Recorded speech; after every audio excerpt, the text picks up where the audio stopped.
Bienvenidos, ahora vamos a hablar sobre las fuentes con CSS. Vamos a aprovechar el ejercicio de texto para trabajar con las fuentes. Esta propiedad, la de las fuentes con CSS, lo que define es la familia, la fuerza, el tamaño y el estilo del texto. En CSS hay dos tipos de nombres de fuentes. Tenemos la familia genérica, que son un grupo de aspecto similar como son las serif o las monospace, y tenemos las familias de fuentes específicas, que son fuentes con nombres y apellidos, como por ejemplo podemos usar la Times New Roman o podemos usar la famosa Arial. La propiedad de font family debe tener múltiples nombres, eso es una buena práctica. Múltiples nombres de fuentes para tener lo que se llama un fallback, una manera de ir cayendo una de otra en caso de que el navegador que esté utilizando el usuario no soporte la fuente que nosotros estamos usando, es decir, que tenga una alternativa. Si no tiene esa, busque la siguiente en la lista. Entonces nosotros debemos empezar con la que queremos utilizar y terminar con una genérica para que el navegador seleccione una de esas si no es compatible con la que nosotros estamos utilizando o la que nosotros queremos utilizar. Si nuestra fuente específica tiene un nombre compuesto, como por ejemplo Times New Roman, esta fuente, como es un nombre largo y tiene espacio, debe ir en comillas. De lo contrario, solamente podemos escribir el nombre de la fuente. Vamos a hacer un ejemplo de font family con la Times New Roman. Vamos a colocársela a H1, por ejemplo. Para usar eso, nosotros colocamos font family y nosotros vamos a colocarle que aquí aparecen son las genéricas. Aquí son todas las serif o todas las sans serif o todas las monospace o todas las fantasy, ¿ok?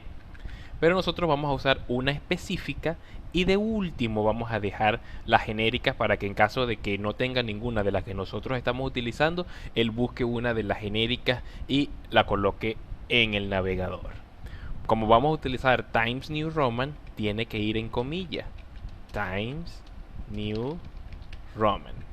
Si no puede colocar Times New Roman, coloque Times o coloque cualquiera de las serif, que son las genéricas que están allí. Notamos que el navegador no cambió porque la configuración de texto, la fuente estándar por defecto en el navegador, al menos en el de Google Chrome, es Times New Roman. Si nosotros colocamos que la primera sea Arial, ahí sí vemos como nuestro formato de texto, el título, el H1, cambió a Arial, porque por defecto él usa la Times New Roman. Podemos dejarla así y que él vaya cayendo en caso que él no consiga otra fuente, él va pasando a Times, a cualquiera de las Times, y si no consigue ninguna de las Times, pasa a la serif y escoge una de las genéricas de la serif. La siguiente propiedad que nosotros podemos utilizar es el estilo de la fuente. La propiedad se llama Font Style y se usa más que todo para colocar texto en cursiva. Vamos a hacérselo a H2, vamos a colocar un font style. Y si nosotros vemos el contenido de la propiedad, dice que tenemos la itálica, que es la cursiva, normal o oblicua.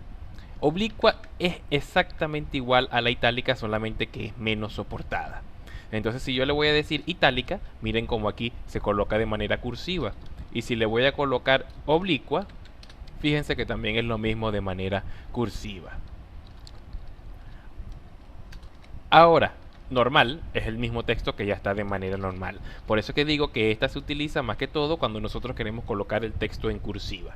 Para eso es el estilo, nada más para colocarlo en cursiva. O si hay algo en cursiva, colocarlo normal. Pero el uso común es colocar texto en cursiva. Ahora vamos a hablar donde viene la magia de la propiedad de las fuentes.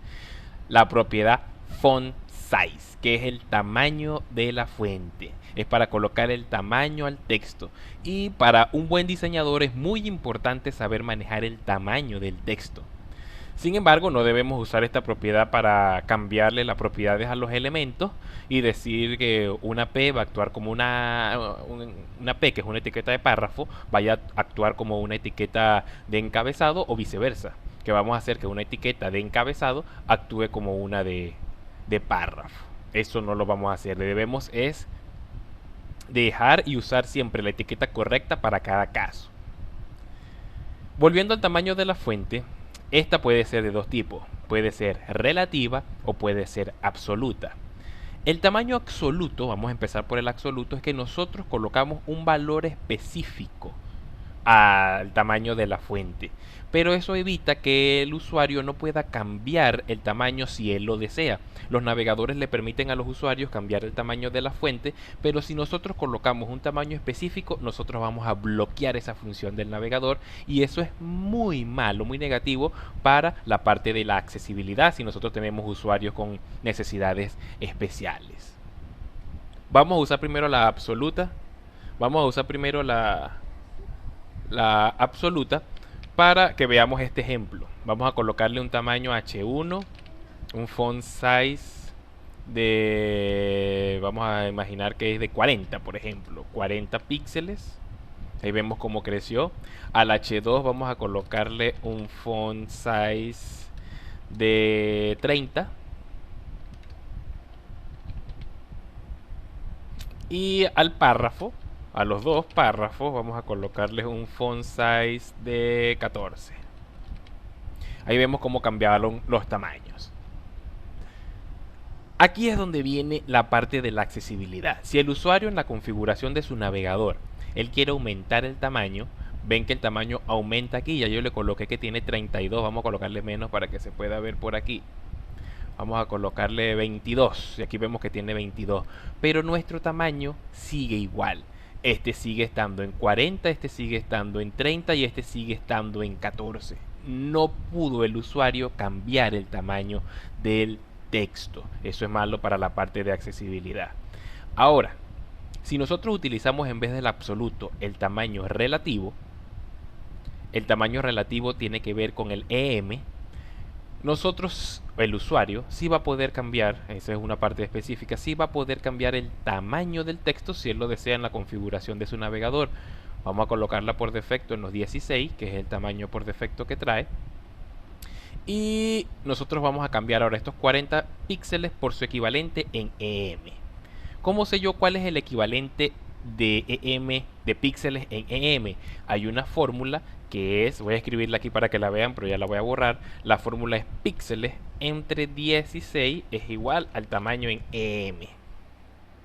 ¿Por qué entre 16? Es entre 16 porque esa es la configuración por defecto de texto que traen los navegadores. El tamaño por defecto es 16. Como el tamaño es 16, entonces yo divido los píxeles entre 16 y eso me va a dar el tamaño en el valor relativo. Si sacamos una calculadora, por ejemplo, vamos a dividir 40 entre 16. Eso me da 2.5. Entonces nosotros vamos a colocar aquí, en vez de 40 píxeles, nosotros vamos a colocar 2.5 EM. Y me va a colocar el tamaño exactamente igual como tenía el de los 40 píxeles. Vamos a hacer lo mismo con 30. A 30 lo dividimos entre 16 y me da 1,875. Y eso es lo que vamos a colocar aquí, 1.875 EM. Y lo deja igual porque ese es el valor que él tiene ahorita. Y vamos a hacer lo mismo con los 14 píxeles. Dividimos 14, cerré la calculadora, vamos a volverla a abrir. Dividimos esos 14 píxeles entre 16 y me da 0,875. Y eso es lo que nosotros vamos a colocar aquí. Y ya nosotros tenemos el equivalente de 40, el equivalente de 30 y el equivalente de 14 en EM. Ahora, si nosotros nos vamos a la configuración del navegador, a la parte de las fuentes, y yo le digo que la quiero en 22, cuando yo venga para acá, fíjense cómo ha cambiado el tamaño de todo, porque ahora es relativo.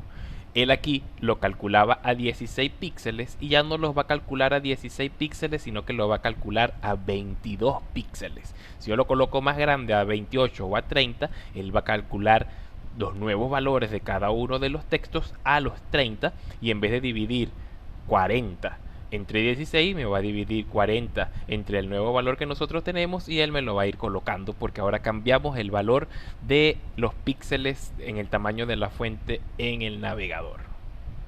Lo volvemos a colocar en 16 y todo nuestro texto vuelve a la normalidad. Por último, para seguir con la parte de la fuente, tenemos lo que es el peso de la fuente.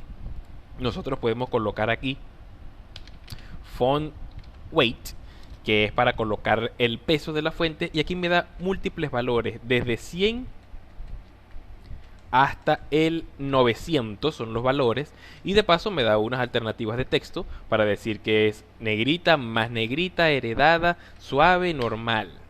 Si ya lo coloco en 100, es lo más suave que hay. Fíjense que le quitamos nosotros la negrita al encabezado.